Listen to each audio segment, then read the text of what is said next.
The Galactic Coalition Academy stood on a moon with no name. It was the biggest military school in all of known space. Species from 47 different worlds sent their best young soldiers here. They came to learn. They came to compete.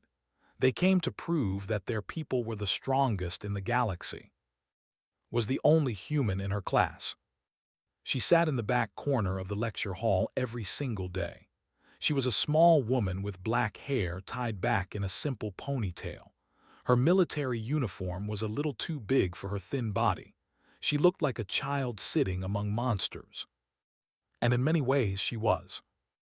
The cadets filled most of the room. They were massive creatures, almost 3 meters tall, covered in hard shell-like armor that grew from their own bodies. Their faces had no lips, only sharp mandibles that clicked when they talked. Each one of them could lift a ground transport vehicle with one arm.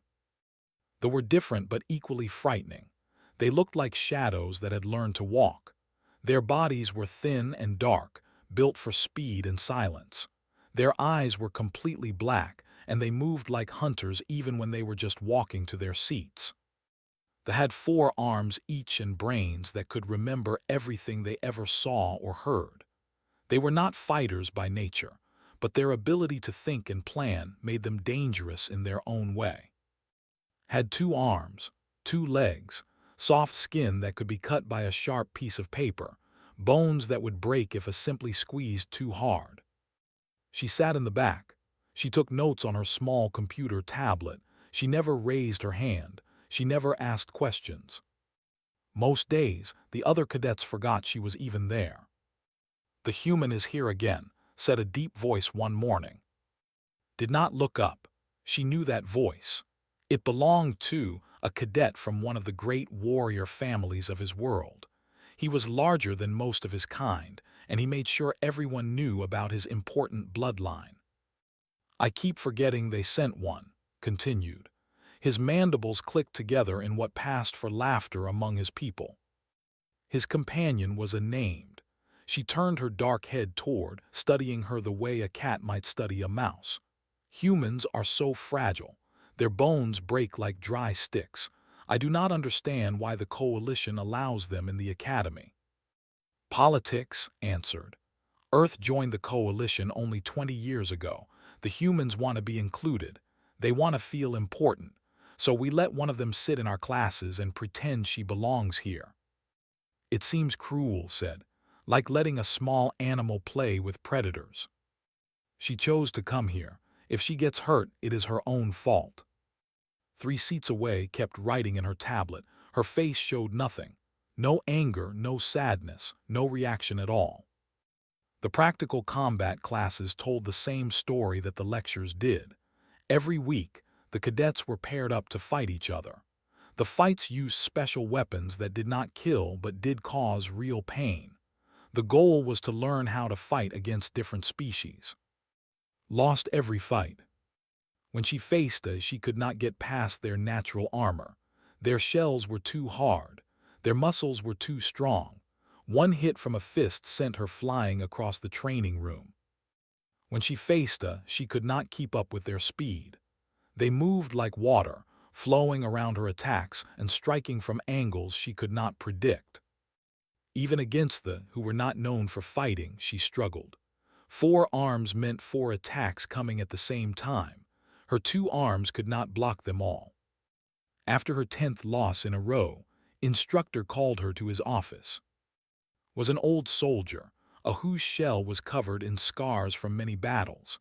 He had fought in the border wars and had killed enemies from a dozen different species.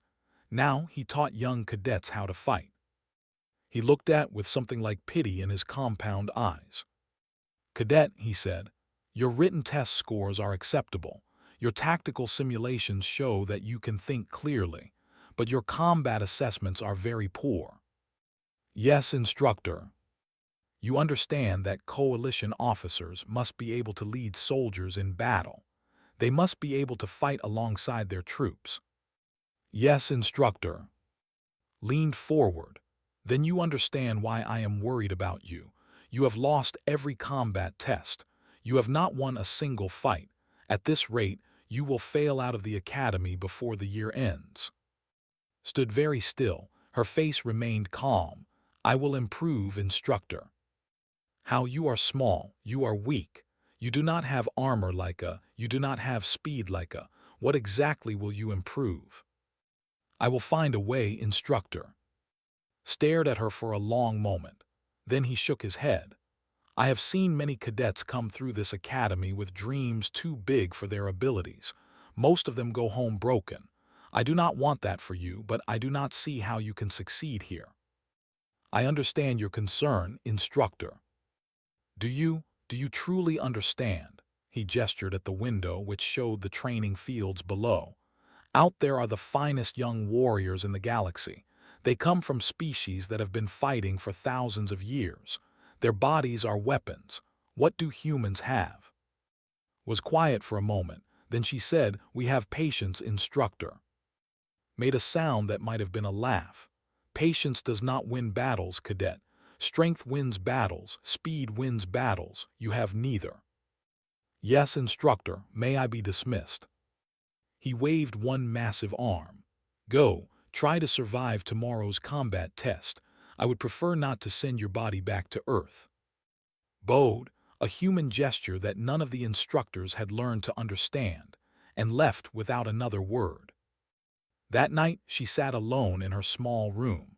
The quarters given to her were the smallest in the dormitory because humans did not need much space. Other species had rooms twice or three times the size. Did not mind, she did not need space, she needed information. She turned on her computer tablet and began to watch videos. Not entertainment videos, not news videos, combat videos. She watched recordings of every fight she had lost. She watched them again and again, slowing them down, freezing them at key moments. She studied how they moved before they attacked. She noticed how they always shifted their weight to their back legs just before a strike. She watched and saw how their black eyes grew slightly wider just before they committed to a direction. She noticed how they always favored their left side when they were tired. She watched and observed how their two upper arms always moved a fraction of a second before their lower arms. She noticed patterns in their attacks that they probably did not even know they had.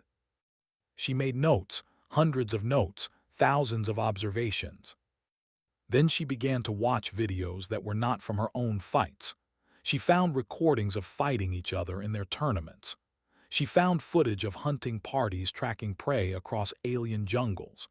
She found scientific studies of biology that showed exactly where their nervous systems were most sensitive. She studied it all. Outside her window, the stars burned cold and distant. In the training fields below, she could hear the sounds of other cadets practicing their combat techniques late into the night. They were getting stronger, getting faster, getting better at the kinds of fighting they already knew. Was doing something different. She was learning, not how to fight like them, but how to fight against them. She worked until the moon's artificial sun began to rise. Then she closed her tablet, slept for 3 hours, and went to class. She sat in the back, she took notes, she said nothing. And nobody noticed that her notes were not about the lecture at all. 6 months passed at the Galactic Coalition Academy. Seasons changed on the nameless moon.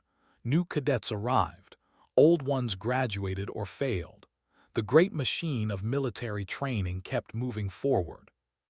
Was still there, still sitting in the back of lecture halls, still losing combat tests, still invisible. But something had changed, even if no one could see it. She was not the worst student in her class. That title belonged to a cadet named who suffered from terrible fear attacks during live exercises. His 4 hands would shake so badly that he could not hold a weapon. Everyone felt sorry for him.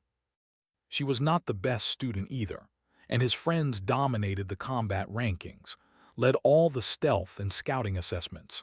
The top positions were filled with aliens who had been born to fight.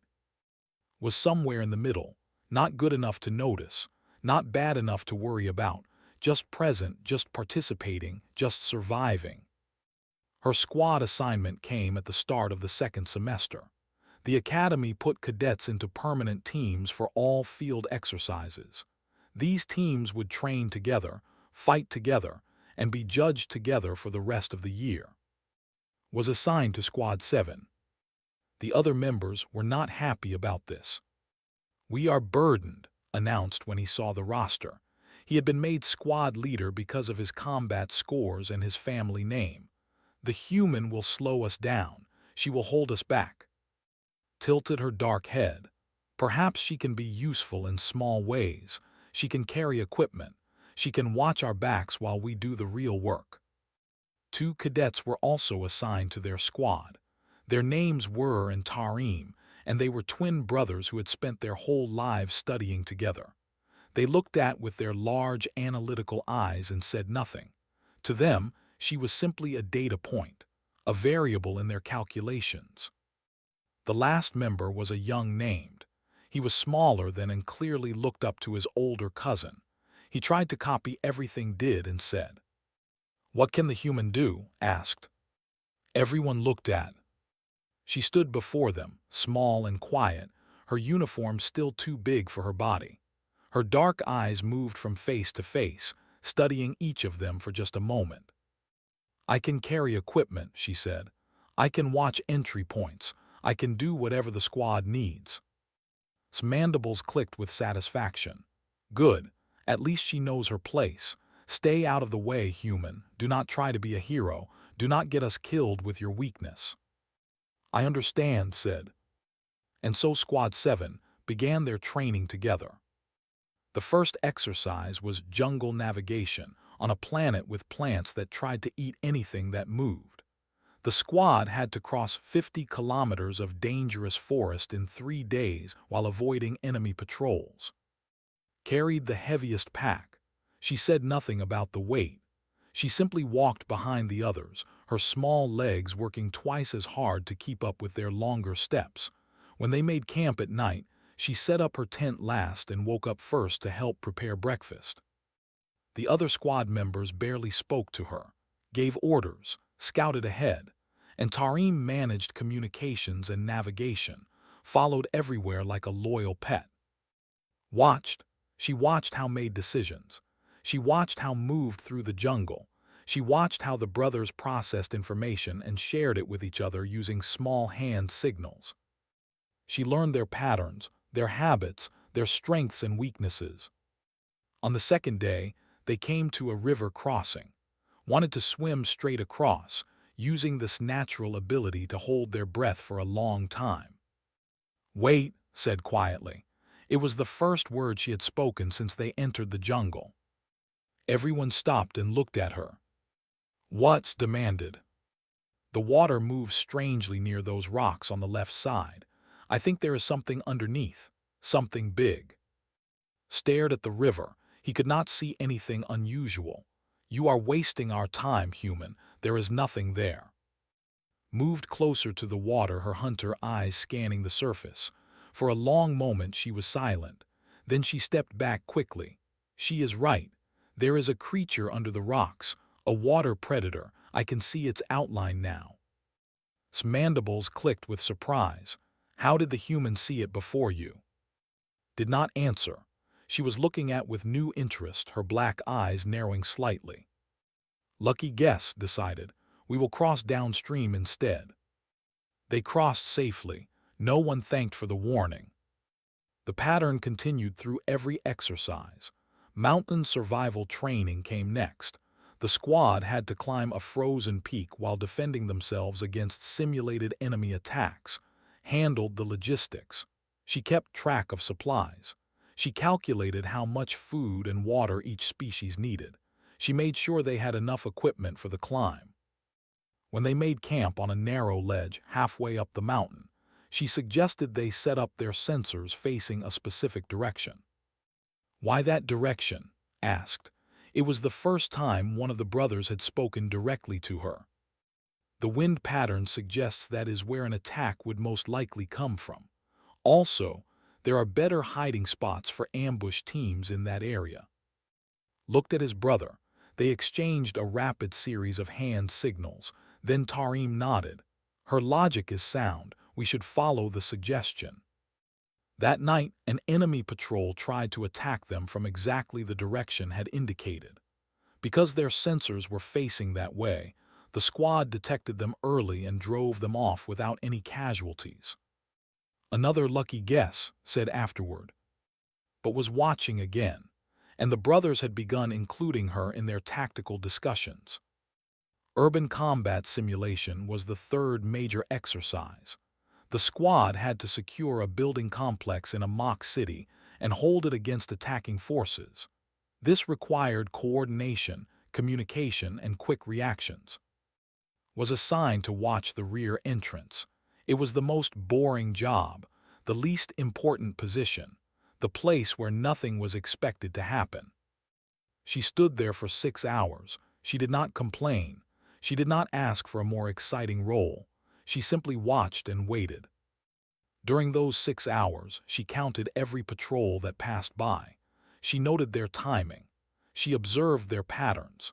She realized that every 47 minutes, there was a gap of nearly 3 minutes when no enemies were in sight. When the exercise ended, she shared this observation with the squad. The enemy has a weakness in their patrol schedule, she said. If we needed to move through this area, we could do it safely during those 3-minute gaps. And Tarim immediately began running calculations. She is correct, Tarim said. If we had known this earlier, we could have launched a counterattack. Why did you not tell us sooner? Demanded. Looked at him calmly. No one asked me, squad leader. By the end of the semester, Squad 7 had climbed to 4th place in the overall rankings. This was a respectable position, especially for a squad with a human member. The academy instructors praised leadership and scouting abilities. The brothers received recognition for their analytical support. Received nothing. Her contributions were invisible. Her warnings were forgotten. Her suggestions were absorbed by the squad without any credit given to her. She did not seem to mind. She continued sitting in the back of class. She continued losing her individual combat tests. She continued being overlooked. But she also continued watching, learning, preparing. The final exercise of the year was announced at the end of the semester. It was called the Crucible, and it was the most important test in the entire academy. For 72 hours, squads would be dropped onto an uninhabited moon. They would fight each other for control of strategic objectives. They would use live ammunition that could really hurt them. Medical teams would stand by for the injuries that always happened. This is where we prove ourselves, told Squad 7 at their planning meeting. The warrior houses are watching these exercises. Hunting packs send observers. Even the human militaries, weak as they are, have people here to watch. His compound eyes gleamed with excitement. We will win this, and our names will be known across the galaxy. The squad gathered around the planning table. Holograms showed the moon's surface, marking objectives and enemy positions. What is our strategy? Asked eagerly. Stood tall. Aggression, speed, overwhelming force. We attack the central compound at dawn. We eliminate any squad holding it. Then we defend until extraction. Nodded. I will scout the approaches tonight. We will know where every enemy is before we attack. The twins looked at each other. We can manage communications and coordinate with other squads for temporary alliances. Everyone turned too. She stood at the edge of the group as always, small, quiet, easily forgotten. I will carry equipment, she said. I will stay out of the way. Mandibles clicked with approval. Good. Just do not die, human. It would look bad for our squad. Nodded and said nothing more. That night, while the others prepared their weapons and armor, she sat alone in her quarters. She opened her tablet and began reviewing everything she had learned over the past 6 months. Every observation, every pattern, every weakness she had discovered. She had been waiting for this moment, waiting and preparing, and now finally it was time. She closed her tablet and allowed herself a small smile. It was the first time she had smiled in 6 months. Tomorrow, everything would change. The crucible began at midnight. Transport ships dropped the squads onto different parts of the moon's surface. Each team had a starting position far from the others. The first objective was simple: survive. The second objective was harder: capture and hold strategic points until extraction in 72 hours. Squad 7 landed in a rocky valley 3 kilometers from the central compound. This compound was the most valuable objective on the entire moon. Any squad that held it at the end of the exercise would receive massive bonus points. Move out, ordered as soon as they landed. Disappeared into the darkness immediately. Her abilities made her almost invisible at night. She would scout ahead and report enemy positions. And Tarim activated their communication equipment. They began listening to signals from other squads, trying to learn where everyone was positioned. Checked his weapons 3 times, his young hands shaking with excitement. Picked up the heavy equipment pack without being asked. She did not check her weapon even once. She knew it was ready. She had prepared it carefully before they left. The first 40 hours went exactly as planned. Reconnaissance was perfect. She found every enemy patrol, every hidden sensor, every trap that other squads had set. The information she provided allowed Squad 7 to move undetected across the moon's surface. When they reached the central compound, a squad from the Academy's secondary campus was holding it. They were good soldiers but not exceptional ones.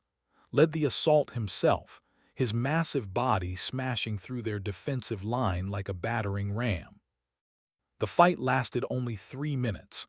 The defending squad was eliminated from the exercise, their suits locked by the training system to show they had been killed.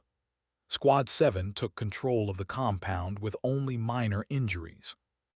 "We hold until extraction," announced. 28 hours remaining. And Tarim set up a command center in the compound's main building. They monitored communications from across the moon, tracking other squads' movements.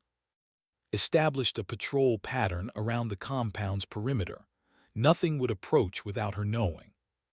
Guarded the main entrance, proud to be given such an important position by his cousin. Was assigned to watch the western wall. It was the least likely direction for an attack because the terrain there was difficult, open ground with little cover. No sensible enemy would approach from that direction. She stood at her post and watched the empty landscape, and she waited. At hour 43, his voice crackled over the communication channel. "We have a problem. I am detecting unusual signals. Multiple squads are coordinating." "Coordinating how?" demanded. "An alliance. 3 squads have agreed to work together. They are planning a combined attack on our position." His voice joined the channel from somewhere outside. "I see them. 12 enemy soldiers approaching from 3 directions, east, north, and south. They are using a coordinated formation." "How long until they reach us?" asked. 4 minutes. Listen to this exchange from her position on the western wall. 12 attackers against 6 defenders, 3-to-1 odds. Not impossible, but very difficult. She turned and looked at the landscape behind her. The open ground, the difficult terrain, the direction that no sensible enemy would use. A sensible enemy would not, but a clever one might. She switched off her helmet radio. She did not want to distract the others with a warning that might be wrong. Instead, she watched the empty ground more carefully than before. There, a flicker of movement near a large rock, so small that she almost missed it. She watched that spot for 30 seconds. Nothing else moved. Maybe she had imagined it. Maybe it was just wind moving dust across the surface. Then she saw another flicker, closer this time. Something was definitely out there. Did not raise her weapon. She did not call for help. She simply watched as 4 more shadows separated themselves from the rocks and began moving toward her position. They were all 4 of them. Their dark bodies were almost invisible against the rocks and black shadows of the moon's surface. They were the perfect species for this kind of approach. Silent, fast, deadly. The main attack from 3 directions was a distraction. The real strike force was coming from the west. Turned her radio back on just in time to hear the battle begin. The first wave hit the compound's eastern wall like a thunderstorm. Weapons fire lit up the darkness. His roar echoed across the communication channel as he charged to meet the attackers. "Contact east," someone shouted. "North wall breached," cried out. Then his voice went silent. His suit had registered a kill shot. And fought back with everything they had. And Tarim abandoned their communications equipment and grabbed weapons. For a few minutes, it seemed like they might actually hold. Then's voice cut through the chaos. "I'm hit, leg shot, I cannot move properly." Seconds later, hit again, "I am eliminated." His roar became a scream of rage. "Fall back to the center, everyone fall back." But there was nowhere to fall back to. The attackers had planned this perfectly. East, north, and south collapsed toward the center at the same time. Went down first. Tarim managed to eliminate one attacker before he too was hit.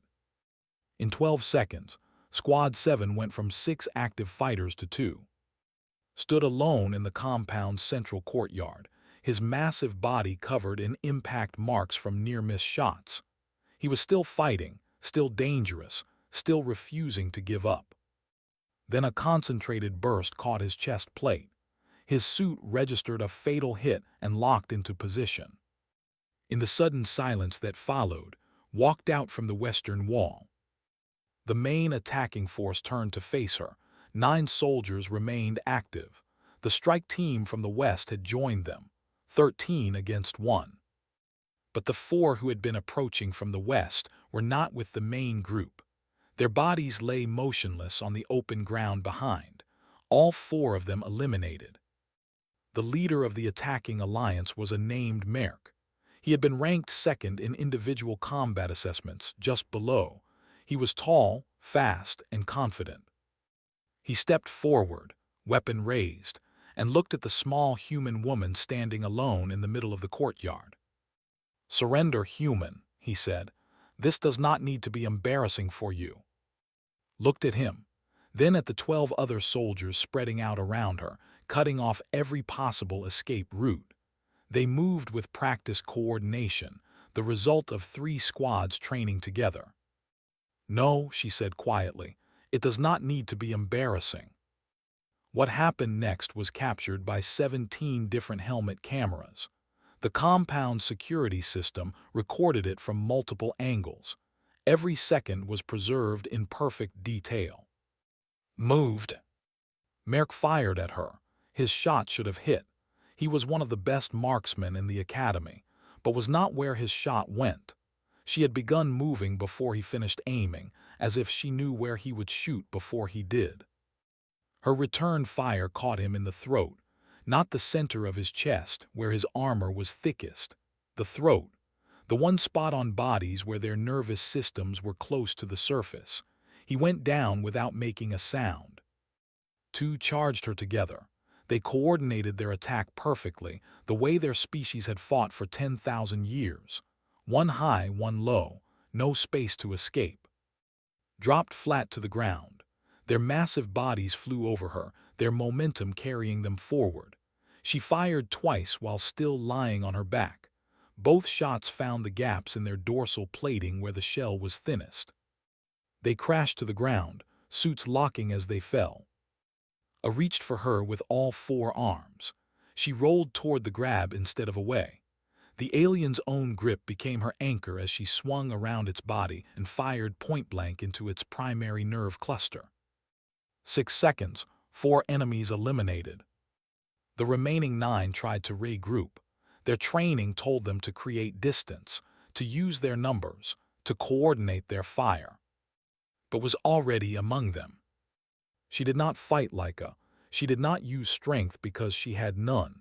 She did not fight like a. She did not rely on speed because she was not fast enough.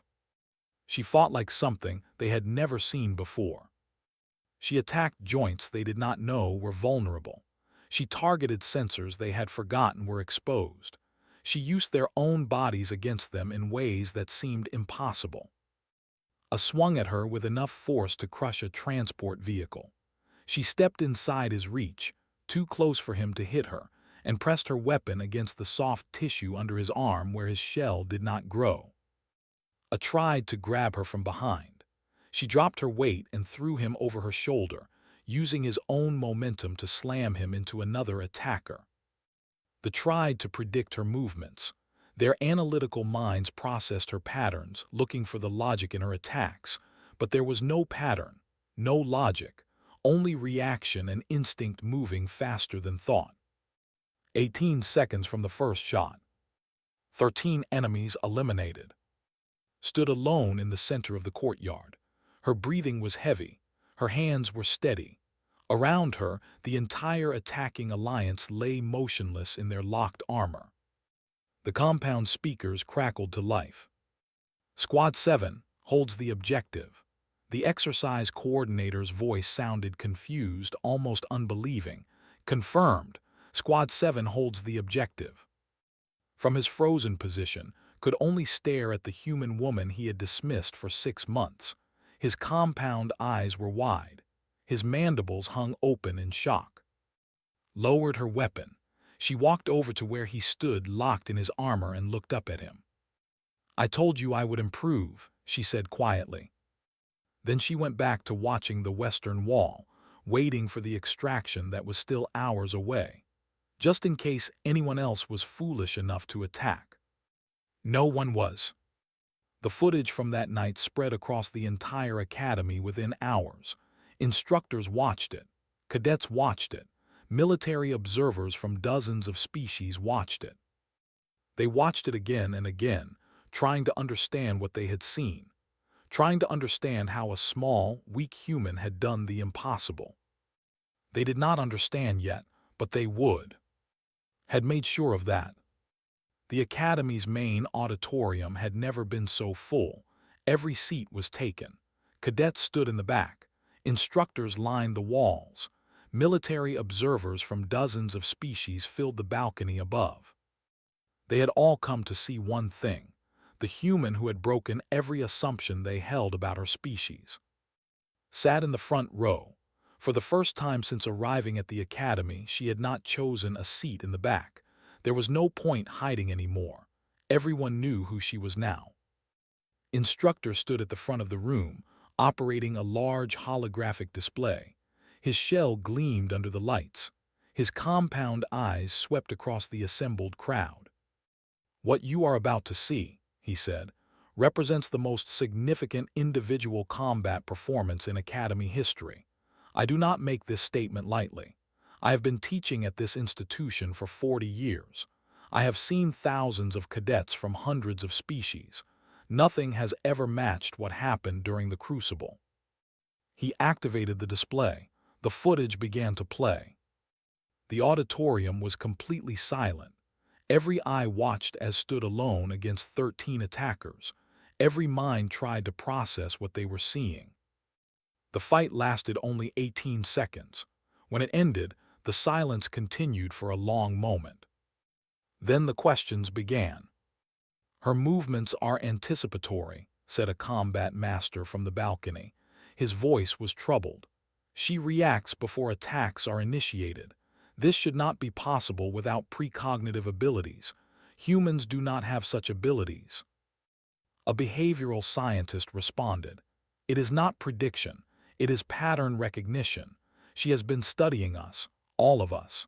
For 6 months, she observed and recorded our unconscious habits, our instinctive behaviors.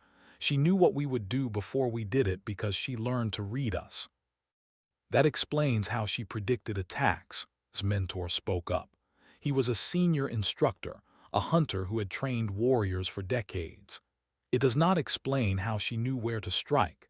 She targeted anatomical weaknesses that are not covered in standard training. How did she know about the nerve cluster under his arm? How did she know about the throat vulnerability of my species?" "Because she researched them herself. Every head in the auditorium turned toward. She had not raised her hand. She had not asked permission to speak. She simply spoke and everyone listened. "Explain," instructor ordered. Stood, she looked even smaller than usual, surrounded by the massive forms of warriors and the sleek bodies of hunters. But she did not look intimidated. She looked calm, patient, in control. "I knew from the first day that I could not match any of you in direct combat," she said. Her voice was quiet but clear. "Every species at this academy has physical advantages that humans do not share, are stronger, are faster, can process tactical information more efficiently. In a fair fight using standard techniques, I would always lose." She paused, looking around the room. "So I decided not to fight fair." The silence that followed was absolute. "For 6 months I watched all of you, not just how you fight, how you move, how you breathe, how your bodies signal your intentions before you are even aware of them. I learned to read every species in this academy." She met's eyes. He sat several rows behind her, his massive body very still. "Shift their weight to their back legs exactly 1.3 seconds before a major attack. The angle of the shift tells you which direction the attack will come from. If you move at the right moment, their strength becomes useless because they are already committed to a trajectory you are not on." She looked at. Eyes dilate slightly when they commit to a direction of attack. The dilation is small, only visible if you know to look for it. But once you see it, you know exactly where they will strike. Their speed means nothing if you are already moving out of their path. She looked at in the audience. "Process information in a specific sequence. Upper arms always move a fraction of a second before lower arms. If you break that sequence by attacking from unexpected angles, their coordination falls apart. They cannot adapt quickly enough." The behavioral scientist leaned forward.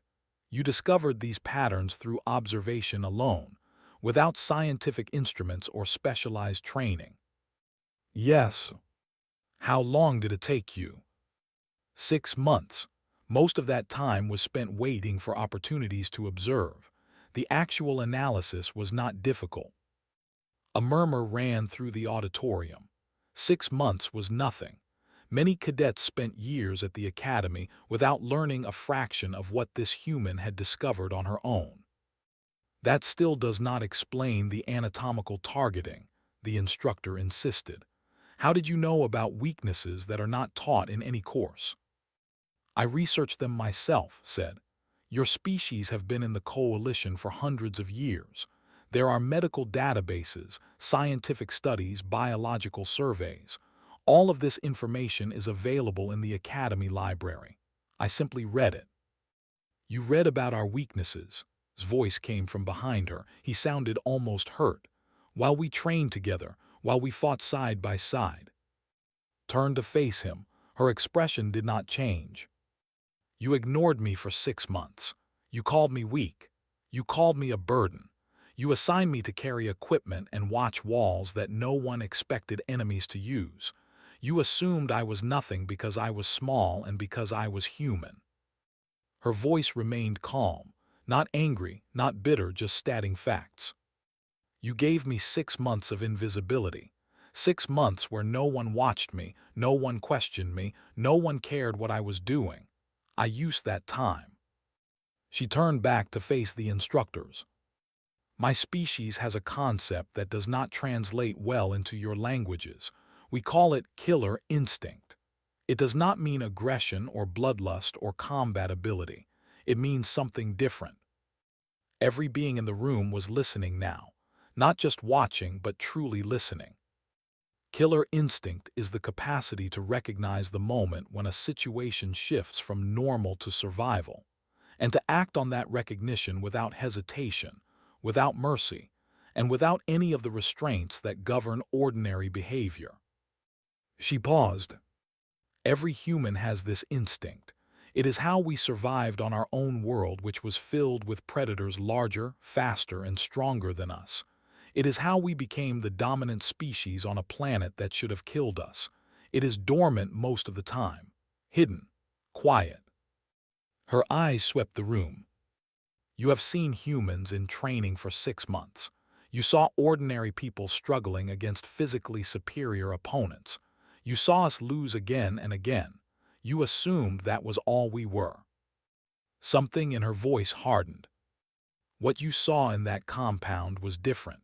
It was a human who recognized a survival situation. All my study, all my preparation, all my patience, it was waiting for the moment when I would actually need it, when there was no other option, when pretending to be weak would get me killed. She sat back down. The auditorium remained silent for a long moment. Hundreds of minds were processing what they had heard. Thousands of assumptions were being questioned. Finally, instructor spoke. The Crucible results have been officially recorded. Squad 7 completed the exercise with the highest score of any team in Academy history. Cadet has been flagged for advanced tactical training and has received commendations from the Coalition Joint Chiefs. He paused, his old eyes studying the human who had fooled them all. The footage has also been distributed to all member species military commands, as required by Coalition regulations. The response has been illuminating. He activated another display. Messages began appearing on the screen.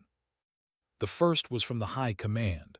Request immediate access to all available human combat doctrine archives. Priority, maximum. The second was from the Hunting Council. Formal proposal to reclassify humanity from minimal threat status to significant threat status. Emergency session scheduled. The third was from the Scientific Collective.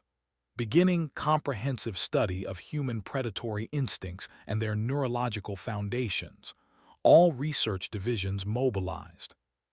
The fourth was from the Coalition Joint Chiefs themselves, recommending accelerated integration of human forces into all tactical units, effective immediately. Looked at the messages, then back at. It appears, he said slowly, that humanity's position in the Coalition has been reassessed. More messages appeared, requests for human advisors, demands for human combat instructors, proposals to increase human recruitment. Watched the display without expression. She had expected this. She had planned for it, but seeing it happen was still strange. She thought about Earth, about her home, about the billions of humans who lived there, unaware that the galaxy had just changed its mind about them. For 6 months she had been invisible, overlooked, dismissed. Now the entire galaxy was watching. Cadet, instructor said, you have a choice to make. You can continue your training here at the Academy, following the standard curriculum, or you can accept a direct commission as a tactical officer in the Coalition fleet. The Joint Chiefs have specifically requested you. Stood, she looked at her, at who had commanded her, at who had dismissed her, at the brothers who had ignored her, at who had not even learned her name until today. I will stay, she said. I have more to learn and more to teach. Rose from his seat. He walked down the aisle until he stood before her, his massive body towering over her small frame. For a moment, no one knew what he would do. Then he bent his front legs, lowering himself until his head was level with hers. This was a gesture of deep respect. It was rarely given and never to strangers. I was wrong about you, he said. I was wrong about all humans. Appeared beside him. She performed her own gesture of respect, a hunter's salute. I would be honored to learn from you, she said. One by one, the cadets in the auditorium began to stand. Species that had looked down on humanity for years, warriors who had laughed at human weakness, hunters who had dismissed humans as prey. They stood, and they acknowledged the small woman who had changed everything. Looked at them all. Then she bowed, a human gesture that finally they were beginning to understand. The reckoning was complete. A new chapter was about to begin. 3 years had passed since the Crucible. Commander stood on the bridge of the Coalition cruiser Relentless, watching the tactical display as enemy contacts across the screen. Red dots appeared one after another, each representing a warship, each carrying enough firepower to destroy a planet. The hegemony had finally made its move. For decades, the hegemony had lurked beyond the borders of coalition space. They were conquerors, destroyers, a force that consumed everything in their path. Intelligence reports spoke of hundreds of worlds already fallen to their advance, billions of lives already lost. Now they were here, 300 warships against the coalition's defensive line of 47. The math was simple and brutal. "Commander," her first officer reported, "all ships report ready. They are waiting for your orders." Looked at him, had changed over the past 3 years. His shell was from a dozen battles. His confident arrogance had become quiet competence. He had requested assignment to her ship specifically, had turned down command positions to serve under her. She had asked him why once. He had simply said, "I know who I want leading me into battle." Her tactical officer stood at the weapons station, had spent 3 years learning human hunting techniques and combining them with speed. She had become something new, something that made enemy commanders nervous just by existing. The analytical team sat at their consoles, and Tarim had never stopped studying, never stopped learning. But now they studied alongside humans, combining processing power with human intuition in ways that produced impossible solutions. Squad 7 had grown up. They had fought together in a dozen conflicts. They had bled together. They had won together. And they had never forgotten who had taught them that appearances meant nothing. "The hegemony expects us to fight like coalition forces," said. Her voice was calm. It was always calm before battle. "They have studied our tactics for years. They know how command. They have predicted harassment patterns. They understand analytical approaches." She looked at the enemy formation on the display. 300 ships arranged in a perfect attack pattern, designed to overwhelm coalition defenses through superior numbers and firepower. "They have no idea what humans do when they are cornered." Mandibles clicked in what had learned to recognize as a smile. "You have a plan, Commander." "I have instincts." She activated the fleet-wide communication channel. Her voice would reach every ship in the defensive line, every species, every soldier. "All ships, this is Commander. The enemy believes this is a military engagement. They expect us to fight according to the rules of war as they understand them. Rules that favor their numbers. Rules that favor their firepower." She paused. "They are wrong." On the display, the hegemony fleet was beginning its advance. Massive dreadnoughts moved forward, confident in their power. Support ships formed up behind them. Attack craft launched from carrier bays. "Humans do not fight wars," continued. "We survive them. We persist through them. We adapt and endure and wait for the moment when our enemy believes they have already won." Her eyes never left the display. "And then we remind them what it means to face a species that spent 1,000,000 years clawing its way to the top of a world that wanted us dead." She entered a series of commands into her console. "All ships, ignore conventional engagement protocols. We are going hunting." The battle began. Coalition doctrine said to form defensive lines, to maximize overlapping fields of fire, to retreat in orderly fashion when pressed, to preserve forces for future engagements. Threw away the doctrine. Her ships scattered, not in retreat but in expansion. They spread across space in a pattern that seemed random to the hegemony commanders. Small ships darted between larger ones. Cruisers changed direction unpredictably. The defensive line dissolved into chaos. The hegemony pressed forward, sensing victory. Their formation held steady. Their commanders smiled at what they assumed was panic. Then the first hegemony ship exploded. It was a destroyer near the edge of their formation. One moment it was advancing with the fleet. The next moment, 3 coalition strike craft appeared from behind an asteroid they had been using for cover. They fired once each, targeting the exact point where the destroyer's reactor connected to its fuel lines. The ship died instantly. "Contact destroyed," reported from her station. "Strike Team 7 confirms kill." More explosions followed. Coalition ships that seemed to be fleeing suddenly turned and fired into hegemony flanks. Ships that appeared defenseless turned out to be carrying experimental weapons designed specifically for this battle. Asteroids that had seemed like natural obstacles were revealed to be sensor platforms, feeding targeting data to hidden attack craft.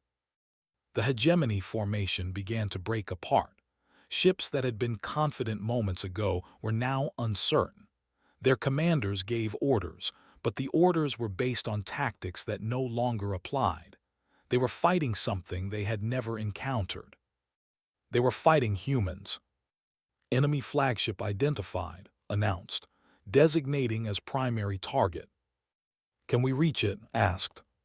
Tarim ran calculations. Probability of successful approach, 17%. Probability of survival after attack, 3%.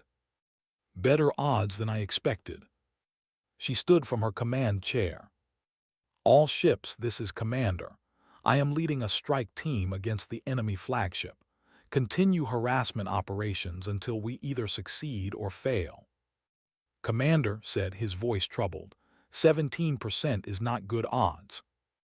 3 years ago I faced 13 enemies alone with no backup and no plan. I won." She looked at him. "The odds today are much better." She walked toward the bridge exit. "You have the ship. You are with me. Tarim, I need targeting solutions for the flagship's weak points." Her squad fell in behind her without hesitation, just like old times. The assault shuttle launched from the Relentless 5 minutes later. Around it, coalition and hegemony ships clashed in chaotic combat. Explosions lit up space like artificial stars. Piloted the shuttle herself. She wove through the battle, using debris and sensor shadows to hide their approach. The hegemony flagship grew larger in their view screen, a massive vessel bristling with weapons and armor.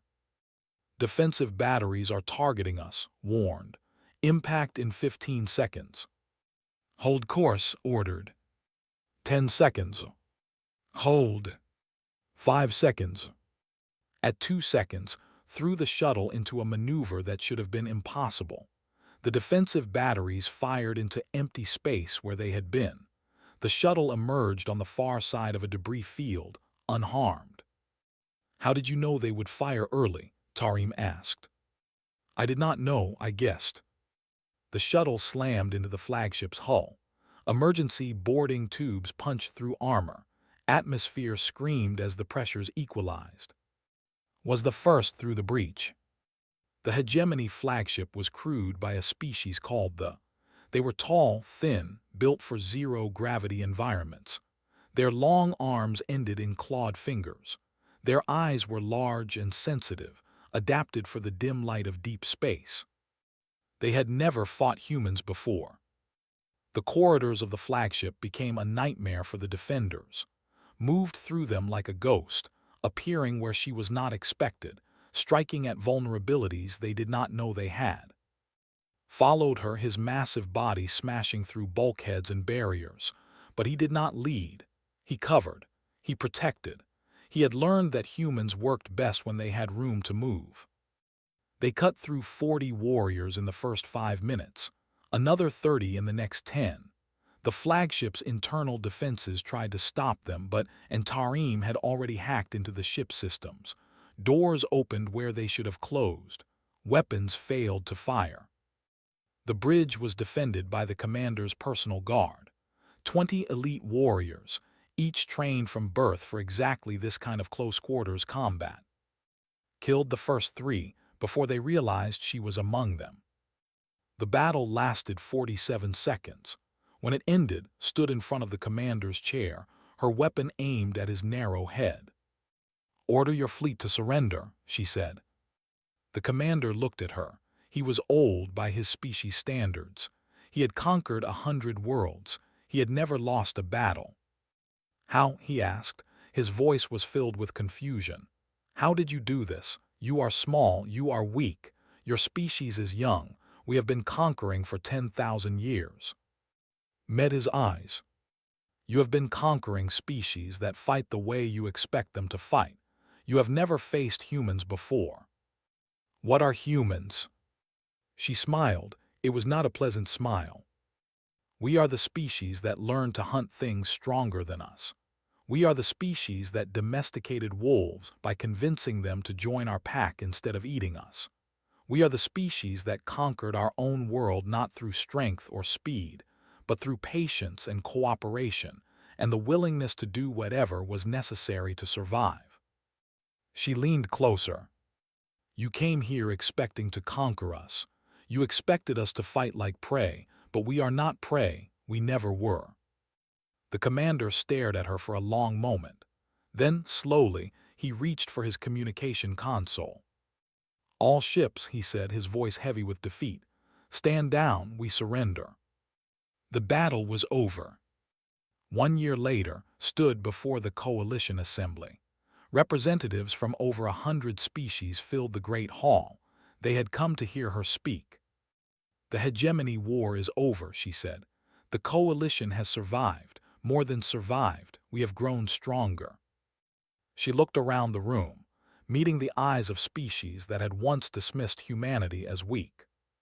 "When I arrived at the Academy 6 years ago, I was told that humans had nothing to offer.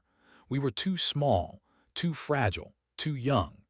We were allowed into the Coalition as a political gesture, not as a true partner." She paused. "I spent 6 months being invisible, being overlooked, being underestimated, and in that time I learned something important about the galaxy." Every being in the room was listening. "Every species here has strengths that humans do not share. You are stronger, you are faster, you live longer, you have abilities we cannot match." Her voice grew quieter, but somehow more intense. "But you have forgotten something. You have forgotten what it is like to be small, to be weak, to face every day knowing that the universe is trying to kill you and that your only option is to be smarter, more patient, and more determined than anything that threatens you." She straightened. "Humans have not forgotten. We cannot forget. It is written in every cell of our bodies, every instinct of our minds. We are survivors, and we will teach you how to survive too." The assembly was silent. Then stood. He was wearing the uniform of a coalition admiral now, command of an entire fleet resting on his shoulders. He began to clap, a human gesture that he had learned years ago. One by one, the other representatives joined him. Mandibles clicked in approval. Hunters performed their salutes, raised all 4 arms in acknowledgement. The applause filled the great hall, echoing off walls that had stood for 1,000 years. Stood at the center of it all, a small woman who had changed the galaxy by refusing to be what others expected her to be. Behind her, displayed on every screen in the hall, were 3 words in 100 different languages. "Never underestimate humans." The message had been received, the lesson had been learned, and across the galaxy a new era was beginning. An era where humanity would never be overlooked again.